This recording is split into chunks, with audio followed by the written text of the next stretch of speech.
So hello guys, कैसे हो आप लोग। आप अच्छे होंगे मैं जानता हूं। और दूसरा वो जो पार्ट्स था मैं आपको रिटर्न देने की कोशिश कर रहा हूं।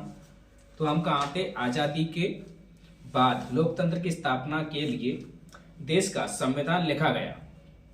आज़ादी के बाद, आज़ादी के बाद की स्थापना, जब आज़ादी के बाद की जो स्थापना करने के लिए देश का संविधान लिखा गया, आज़ादी के बाद के लिए, ध्यान से देखो, के लिए, आज़ादी के बाद की स्थापना के लिए, स्थापना यानी स्थापना के लिए देश का संविधान लिखा गया। यानी जब स्थापना करी गई थी उस टाइम, तो उसके लिए जो स्थापना करने के लिए तभी वो संविधान लिखा गया।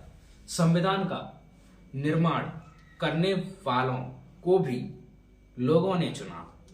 जो संविधान का जो निर्माण करने वाले लोग थे उनको भी लोगों ने ही चुना था, ना कि कोई भगवान ने चुना था। ठीक है, ना ब्रिटिश के लोग या अंग्रेज वगैरह वगैरह कोई भी नहीं था। ठीक है, अपनी जो जनता थी।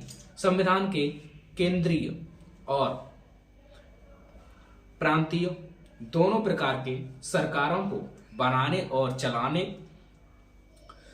के कानून दिए गए हैं। संविधान के कानून सबसे ऊंचे कानून हैं। संविधान के कानून सबसे ऊंचे कानून हैं, और जो संविधान में लिख गए तो सबसे ऊंचे ही कानून हो गए। अगर आम आदमी जो कानून बनाना चाहेगा तो या तो वो किसी को नौकरी पर रखेगा तो अपना कानून चला सकता है, इतना ही कर सकता है। ठीक है, क्योंकि वो उसे पैसे दे रहा है तब वो कानून चल रहा है। और सरकार आपको पैसे देती है, सरकार चलाती है, तो सरकार, आप समझ गए। ये कानून देश की सभी लोगों को समान रूप से मानने पड़ते हैं। उन्होंने ये कानून बनाए, उनको भी जिन्होंने कानून बनाए तो उनको भी ये कानून को मानना पड़ता था। ये उसका रूल था उस टाइम। यदि कोई भी व्यक्ति जो कानून तोड़ता है तो उसे कानून के अनुसार सजा मिलती थी। तो जो कानून में लिखा गया वो उसके अनुसार जो सजा मिलती थी वही मिलेगी, राइट। पर काकी हम कैसे कह सकते हैं कि हमारे देश में लोकतंत्र है? काकी हम कैसे कह सकते हैं कि हमारे देश में लोकतंत्र है? शबनम ने पूछा। शबनम, सब मैन कैरेक्टर आ रहे हैं। शबनम, हमारे संविधान में भारत को एक तंत्रात्मक देश घोषित किया। शबनम, हमारे संविधान में भारत को एक लोकतंत्रात्मक देश घोषित किया गया है, और इस संविधान में लोकतंत्र के उन आधार स्तंभों की चर्चा की गई है जो लोकतंत्र के लिए जरूरी है। काकी, ये आधार स्तंभ क्या है? काकी, ये आधार स्तंभ क्या है? क्या इसके विषय में बताइए, राजन ने पूछा। ठीक है, बताती हूं। तुम सभी ध्यान से सुनो। लोकतंत्र का पहला आवश्यक आधार स्तंभ है स्वतंत्र निष्पक्ष चुनाव। सबसे पहला आवश्यक आधार स्तंभ उसका क्या है? स्वतंत्र और निष्पक्ष चुनाव। भारतीय संविधान के तहत भारत में एक लोकतांत्रात्मक सरकार की स्थापना की गई। जो लोकतांत्रात्मक सरकार की स्थापना की गई, ऐसी सरकार लोगों के प्रतिनिधियों द्वारा संचालित होती है। जैसे कि जब अभी आपने चुनाव वगैरह, आप सभी लोग जानते हो चुनाव वगैरह कैसे होते हैं, उसके बारे में ये डिटेल्स है। आप जैसे कि हमारे जो नेशनल यानी जो प्राइवेट यानी जो काम होते रहते हैं वो आपको ज्ञात रहते हैं। जैसे कि हम वोट्स वगैरह डालने जाते हैं, तो वही उसी के बारे में बोलने की बात कर रहा है। जाहिर सी बात है, लोगों के प्रतिनिधियों द्वारा संचालित होती है, जिसका निर्वाचन चुनाव लोगों द्वारा किया जाता है। जैसे कि आप लोगों के द्वारा किया जाता है। फिलहाल हमारा वोटर कार्ड तो नहीं बना है, इस आधार में कम है, इसलिए एंड हमें भी अधिकार मिलता। इस कार्य के संचालन के लिए भारतीय संविधान ने चुनाव आयोजन की व्यवस्था की। पहला स्तंभ यही है। मालूम है, भारत जैसे बड़े और विकासशील देश में एक संसदीय चुनाव कराने में 10 करोड़ रुपए से अधिक धनराशि खर्च हो जाती है। ठीक है, 10 करोड़ रुपए धनराशि खर्च इसी में हो जाती है जब चुनाव होता है। 10 करोड़ रुपए के समथिंग लगभग। और जो पुरानी किताब है तो मिनिमम अब तो ज़्यादा ही हो गया। ठीक है, स्वतंत्र और निष्पक्ष के लिए खतरा है। रिश्वतखोरी, डरना, धमकाना, प्रस्तुत तूफान। ठीक है, और अब चलते हैं यहाँ पर जो चुनाव आयोजन होता है। चुनाव आयोग यह सुनिश्चित करता है कि देश में होने वाले चुनाव स्वतंत्र एवं निष्पक्ष हो। उसके लिए चुनाव आयोग चुनाव में होने वाले व्यय की सीमा तय करता है। इसका राजनीतिक दलों एवं प्रत्याशियों द्वारा पालन किया जाता है। चुनाव प्रक्रिया की निष्पक्षता सुनिश्चित करने के लिए यह जरूरी है कि पर्याप्त मात्रा में पुलिस एवं चुनाव अधिकारी नियुक्त किए जाएं। किसी भी प्रकार की चुनाव विवादों में चुनाव आयोग तथा उच्चतम न्यायालय की भूमिका सर्वोपरि होती है। लिखिए, ऐसा कौन से कारण हैं जिससे चुनाव की स्वतंत्रता एवं निष्पक्षता को खतरा हो सकता है। देखो, पहली बात, एक तो चुनाव डालते समय कोई भी फ्रॉड वगैरह भी हो जाता है, डुप्लीकेट भी कई बार डल जाता है, एंड फ्रॉडिंग वगैरह ये भी हो जाती है कि अनबॉक्सिंग करते समय इधर के उधर का डेटास वगैरह कर दिए जाते हैं। ठीक है, और सिक्योरिटी बहुत ही टाइट की जाती है जिससे कि कोई गलत चुनाव ना हो जाए उसके कारण। ठीक है, क्योंकि एक गलती से अलग कोई भी प्रतिनिधि अपने चुनाव में खड़ा हुआ है और वो नहीं कर पा रहा है तो उसका भी वोट और अच्छा प्रतिनिधि हमें नहीं मिल पाता है इस कारण। तो इसलिए अच्छे प्रतिनिधि को पाने के लिए हमें अधिक से अधिक सिक्योरिटी लगानी पड़ती है। ठीक है, और इसमें कुछ कमांडोज, पुलिस वगैरह एंड और पीएससी वगैरह भी बहुत सिक्योरिटी रहती है इसमें टाइटिंग। इलेक्ट्रॉनिक वोटिंग मशीन यह एक डिब्बेनुमा मशीन है।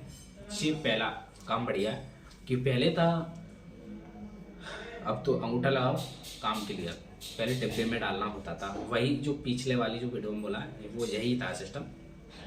यह डिब्बे नुमा मशीन है जिसमें एक तरफ राजनीतिक दलों के नाम एवं चिन्ह छपे होते हैं। प्रत्येक राजनीतिक दल के नाम एवं चिन्ह के सामने एक नीले रंग का बटन होता है। ठीक है, मैंने तो डाला नहीं, फिर भी यहाँ में दिखा रहा है नीले रंग का बटन होता है। देखो कीबोर्ड्स के साथ। ठीक है, बटन होता है जिनको दबाने से हम अपनी इच्छा अनुसार किसी भी दल को अपना मत दे सकते हैं। नीला बटन सिर्फ एक बार ही दिखाया जा सकता है। वो नीला बटन एक ही बार दबाया जा सकता है, अतः इस प्रकार सिर्फ एक ही दल के पक्ष में एक ही व्यक्ति द्वारा एक ही मत दिया जा सकता है। हमारे यहाँ कई तरह के चुनाव होते हैं। आप किन चुनावों के बारे में जानते हैं, लिखिए। ठीक है, कमेंट में लिखिए। हमारे यहाँ कई तरह के चुनाव होते हैं, आप किन चुनावों के बारे में जानते हैं वो आप कमेंट में अभी लिखिए। जो मैं क्वेश्चन पूछ रहा हूँ वो भी आपको लिखना और ये भी लिखना। लिखिए, ऐसे कौन से कारण हैं जिनसे चुनाव की स्वतंत्रता एवं निष्पक्षता को खतरा हो सकता है। ये भी चुनाव वो आपको लिखना है। ठीक है, मैंने तो बता दिया, आपको भी लिखना है। अब चलते हैं नीचे। और काफी राम रतन ने पूछा, काकी से जो राम रतन ने पूछा, लोकतंत्र में राजनीतिक दल क्या काम करते हैं। ठीक है, जो राजनीतिक दल होते हैं वो क्या काम करते हैं, इनमें टाइटल अच्छी तरीके से एंड समझ में भी आता है, क्योंकि किताब पढ़ने में इतना मजा आता है कि इतना फोन चलाने में नहीं आता है। ठीक है, अरे सॉरी, अरे राम रतन, अरे राम रतन, अरे राम रतन। किसी भी विशाल समाज में लोग व्यक्तिगत रूप से सार्वजनिक जीवन को प्रभावित नहीं कर सकते, परंतु दूसरों से मिलकर यह संभव हो सकता है। यही काम राजनीतिक दल कहते हैं। क्या? अरे किसी भी विशाल समाज में लोग व्यक्तिगत रूप से सार्वजनिक जीवन को प्रभावित नहीं कर सकते, सार्वजनिक जीवन को प्रभावित नहीं कर सकते, परंतु दूसरों से मिलकर यह संभव हो सकता है। ठीक है, यही काम राजनीतिक दल कहते हैं।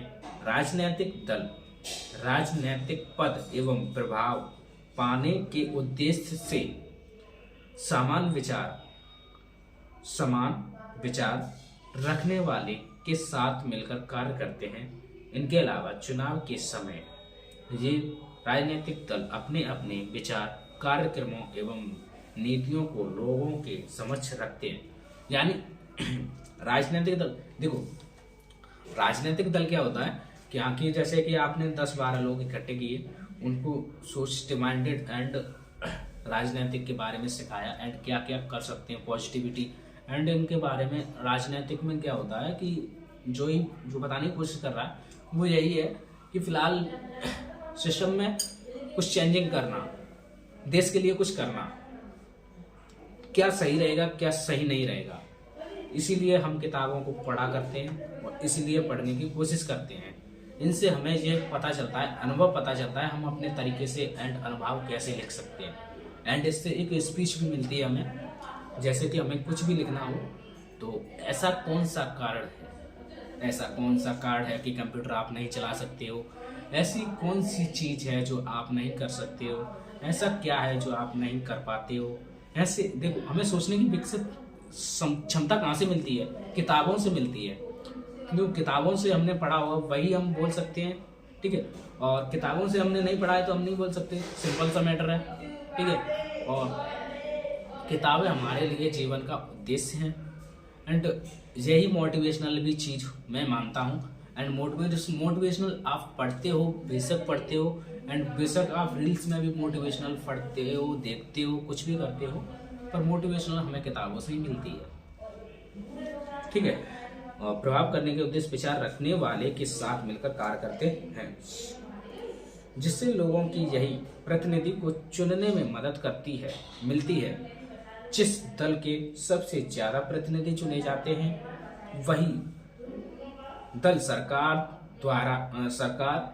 बनाता है और बाकी राजनीतिक दल विपक्षी दल के रूप में कार्य करते हैं। ये विपक्षी दल सरकार को अपनी मनमानी करने से रोकते हैं। देखो, जिसकी सरकार बन गई वो तो ठीक है, जो विपक्षी दल बन गया, विपक्षी दल कौन सा होता है?